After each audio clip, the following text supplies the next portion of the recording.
अस्सलाम वालेकुम वरहमतुल्लाहि वबरकातुह। ये एक फितनों का दौर चल पड़ा है, फसादों का दौर चल पड़ा है। गुलामी की तरफ खींचने वाला और गुमराही की तरफ ले जाने वाला जो दौर चल पड़ा है, इस दौर के अंदर हमें बहुत ही अपने आप को मुतफक्किर और चालाक और होशियार बनाने की जरूरत है। हर छोटी छोटी बात को अच्छे से समझना जरूरी है। आज जिस तरीके से नए नए विचारों से, नई नई प्रवृत्तियों से मानव व्यवस्था को जिस तरीके से जिस तरफ ले जाने की कोशिश हो रही है, ये बहुत गंभीर विषय है। लेकिन आज का जो विषय है हमारा, वो इस्लाम से जुड़ा हुआ है, मुसलमानों से जुड़ा हुआ है, ईमान से जुड़ा हुआ मसला है। मसला ये है कि जमीयत उलमा हिंद के सदर मौलाना महमूद मदनी साहब ने राम की तुलना नबी के साथ कर दी है कि वो एक नबी थे, और इस बात को वो बाकायदा दलाल मीडिया जो है उनके प्रोग्रामों में जाकर, उनके मंचों पर जाकर, मीडिया के अंदर जाकर ये बात कह रहे हैं। आप इस बात को आप सुनिए। उसमें तो ये कहा गया है कि शिब्ह अहले किताब है, नियरेस्ट जो है वो अहले किताब है। तो यहाँ के लोगों के बारे में ये कहा गया। ये बात इतनी ज्यादा लोगों के बीच कैसे फैल गई जब कुरान उन्होंने तो कहा हजरत मौलाना कासिम नानोतवी रहमतुल्लाह अलैह ने लिखा है कि मैं जब उनकी तालीमात देखता हूँ तो मुझे ऐसा लगता है कि श्री रामचंद्र जी के बारे में और श्री कृष्ण जी के बारे में, दोनों के बारे में लिखा है, किताब लिखी है कि उनकी तालीमात का मतलब टीचिंग्स, जब हम टीचिंग्स देखते हैं उनकी तो हमें ऐसा लगता है कि वो नबी थे। ऐसा मैं जैसे आपने बात सुनी, सोचने की जरूरत है, बहुत ही होशियार होने की जरूरत है। हम मुसलमान हैं, हमारा ईमान का तकाजा क्या है और ईमान को लेकर हमें क्या सोचना चाहिए, उस पर बहुत गौर तवज्जो करने की जरूरत है। राम के सिलसिले में, नबी के सिलसिले में जो बात है वो मीडिया में आकर बात कर रहे हैं, उसके असरात बहुत ही खतरनाक समाज के अंदर आए दिन देखने को मिलते हैं। जैसे पिछले दिनों में कुछ सोशल मीडिया में वीडियो वायरल हुआ था, वो वीडियो भी मैं आपके सामने रखता हूं, आप उसको देख लीजिए।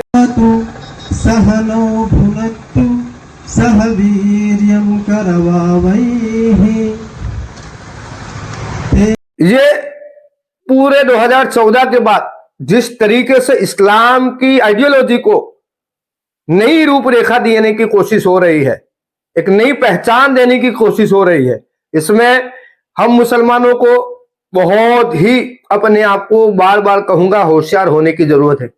हमारी दुनिया और आखिरत की कामयाबी ईमान में है, और इस तरीके के लॉजिक सेट करके, इस तरीके के अपनी मनमानी बातों को सेट करके कहीं पर भी कुछ भी बातें मिलावट कर देना, ये पहले से इस तरीके के काम होते आ रहे हैं। हमें बहुत ज्यादा होशियार होने की जरूरत है। राम के बारे में नबी होने के कोई तथ्य और प्रमाण हमारे पास नहीं है। बिना तथ्य और प्रमाण के आप कोई भी बात इस्लाम से नहीं जोड़ सकते हैं और नबी से नहीं जोड़ सकते हैं। अगर कोई इंसान अपनी ख्याली पुलाव पकाकर किसी को भी नबी कह देता है, नबी मान लेता है, तो उसके ईमान पर भी उसको खुद तवज्जो करने की जरूरत है। और ऐसे हालात में मुसलमानों को बहुत गौर और फिक्र करने की जरूरत है कि हम किस दौर में, किस तरीके से कहां जा रहे हैं। इस्लाम की पूरी परिभाषाएं बदली जा रही है। कभी कहा जाता है कि ओम और अल्लाह एक है, कभी कहा जाता है कि राम नबी है। अभी पिछले दिनों में नहीं बल्कि 2016 में ये वाकया बना था। जमीयत उलमा हिंद के सदर माने जाते हैं, प्रमुख माने जाते हैं, उनके क्षेत्र के एक मुफ्ती साहब का वीडियो में नहीं नजर में आया था, उसको भी आप देख लीजिए। और इस वक्त की बड़ी खबर हम आपको बता दें, जमीयत उलेमा हिंद के मुफ्ती मोहम्मद इलियास ने एक नई बहस छेड़ दी है। मुफ्ती ने फैजाबाद में कहा कि भगवान शिव ही इस्लाम के पहले धर्मगुरु हैं। साथ ही कहा कि हिंदुस्तान ही मुस्लिमों की कर्मभूमि और धर्मभूमि है।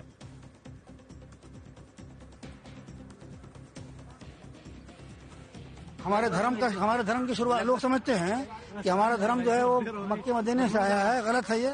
हमारे धर्म की शुरुआत यहीं हिंदुस्तान से हुई है। शंकर जी वहाँ लंका में आए थे, ये वो हमारे धर्म के इस्लाम धर्म के सबसे पहले प्रॉफिट हैं। वो हिंदुस्तान में आए थे। ये हमारा जन्मभूमि भी है, हमारा धर्म भूमि भी है, इसलिए हमको उससे प्यार है। सारे जहां से अच्छा है हिंदुस्तान हमारा। यह वीडियो में मौलाना कहते हैं, ये मुफ्ती साहब कहते हैं कि इस्लाम जो है वो मक्का मदीना से नहीं आया, बल्कि इस्लाम भारत का है, भारत से आया है। अब ये बात जो है टर्मिनोलॉजी जो सेट की जाती है हजरत आदम अलैहिस्सलाम को साबित करने के लिए, सरकार दो आलम सल्लल्लाहु अलैहि वसल्लम का जो लाया हुआ दीन और इस्लाम है, उससे ये अपने आप को बरी कर रहे हैं, अपने आप को हटा रहे हैं। ये सारी चीजें क्यों हो रही है? इसलिए हो रही है मेरे भाइयों दोस्तों, क्यों कि ज्यादातर इन लोगों के सामने बोलने वाले कोई नहीं है। ऐसा नहीं है कि जब इस तरह के बयान ये लोग देते हैं या इस तरह की हरकत करते हैं तो कोई बोलने वाला नहीं है। उलमाए किराम में बहुत सारे ऐसे लोग हैं जो इनकी इन हरकतों से, इनकी इन बातों से बहुत सारे लोग विरोध करते हैं, लेकिन आवाम को इसके ऊपर सोचने की जरूरत है, आवाम को मुतफक्किर होने की जरूरत है। इन बातों से हमारी नस्लों के पास कौन सा दिन पहुंचेगा वो हम नहीं जान सकते हैं। अभी थोड़े वक्त पहले, 4-5 दिन पहले,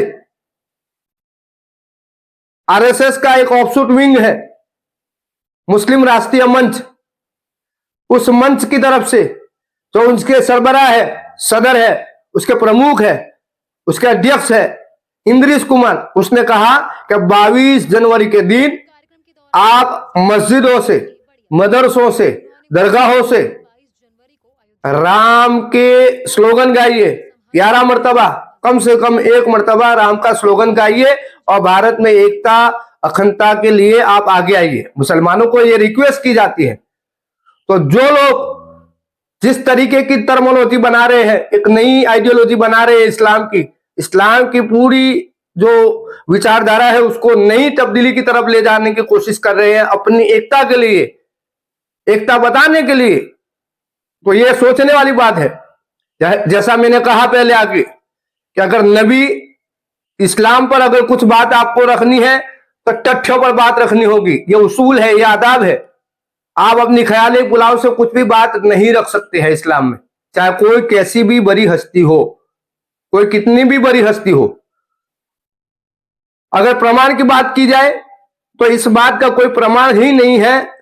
मैं ये नहीं कहता हूं, ये खुद सोशल मीडिया के माध्यम से हमारे पास बातें पहुंची है और मेरे कुछ लोग ऐसे हैं जो खुद ये कहते हैं और इस तरह की मूवमेंट चलाते हैं। बाकायदा सुप्रीम कोर्ट तक ये बात गई है और सुप्रीम कोर्ट ने ये बात मानी है कि राम नाम की कोई व्यक्ति का अस्तित्व ही नहीं है। इस तरह की बात सुप्रीम कोर्ट खुद मानता है। उसका भी स्क्रीनशॉट में गुजराती में है, उसको मैं आपके सामने रख देता हूं और आप गूगल भी सर्च कर लीजिए। इस तरह की बातें होने के बावजूद गोदी मीडिया, दलाल मीडिया में जाकर मौलाना महबूब मदनी जैसे लोग, बहुत सारे उलमाए किराम, मैंने स्टडी की है, 660,000 ऐसे उलमाए किराम हैं जो आरएसएस के साथ डायरेक्ट जुड़े हुए हैं, इनडायरेक्ट जुड़े हुए हैं। ये सारी परिस्थितियां हमारे सामने बन रही हैं। हम लोग सिर्फ सोशल मीडिया में कुछ बातें लिख देते हैं, पढ़ लेते हैं, एक दूसरे को शेयर कर देते हैं।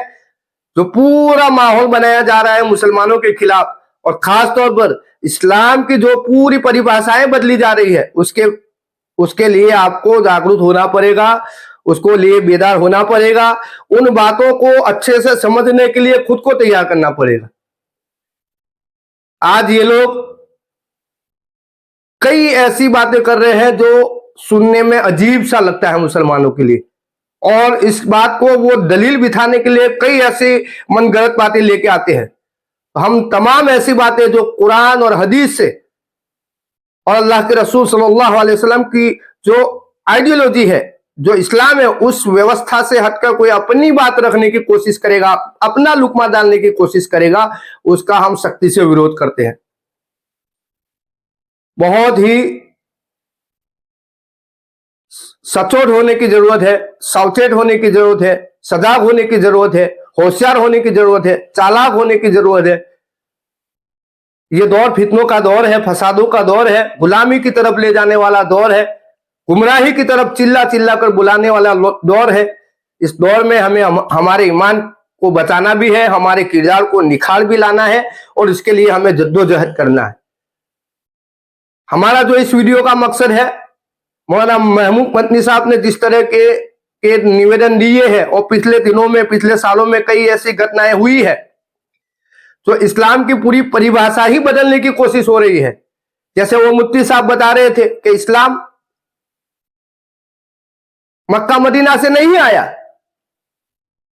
तो ऐसे कम अक्लों के लिए मैं अपनी तरफ से, अवाम की तरफ से बात रख देता हूं कि इस्लाम का आखिरी अपडेट, इस्लाम में 1.25 लाख से भी ज्यादा नबी, पैगंबर, रसूल आए हैं, उसमें आखिरी अपडेट जो लेके आए थे सरकार दो आलम सल्लल्लाहु अलैहि वसल्लम लेके आए थे, और इसी दीन को मानना ही ईमान है। आप अगर मक्का और मदीना के लाए हुए दीन जो सरकार दो आलम सल्लल्लाहु अलैहि वसल्लम ने आखिरी जो अपडेट लेके आए थे उस दीन को नहीं मानते हैं तो आपको कलमा पढ़ना वाजिब हो जाता है। मेरे इल्म से मैं कहता हूं, ये बहुत कुफराना लफ्ज बोलते हैं आए दिन मीडिया में आकर, और इत्तिहाद के लिए, सद्भावना के लिए, कौमी एकता के लिए इस तरह के मंच सजाकर मीडिया में आकर कुछ भी अनाप शनाप ये लोग बोल रहे हैं। इस वीडियो का मकसद यही है कि आप लोग बेदार हो जाइए। ये इस तरह की बातें बहुत सारी हम आए दिन देखते हैं, हमें इन बातों के खिलाफ हमें कुछ ना कुछ लिखना पड़ेगा, बोलना पड़ेगा, हमें हमारी चर्चाओं में शामिल करना पड़ेगा। और हो सके तो कुछ लोग जमा होकर इनके पास जाए, ऐसे उलमाए किराम के पास जो इस तरह की इस्लामिक आइडियोलॉजी को बदलने की कोशिश कर रहे हैं, और हमें ऐसी कोशिश करते हुए इनके पास जाके उनका सवाल लेना है, सवाल का जवाब लेना है। मैं उम्मीद करता हूं बातें बहुत सारी कर सकते हैं। यह विषय ऐसा है कि फितनों का दौर है और इस फितनों के दौर में मुसलमानों के इश्यू हर दिन बढ़ते जा रहे हैं। कई लोग मुसलमानों के हर दिन इस्लाम को, इस्लामी फोबिया पर काम कर रहे हैं, मुसलमानों की नई नस्लों को एथिज्म की तरफ बुलाने का काम कर रहे हैं। ऐसे वक्त में ऐसे लोग, ऐसे नामवर लोग जब इस तरह की हरकत करते हैं तो वाकई में दिल में बहुत दुख होता है।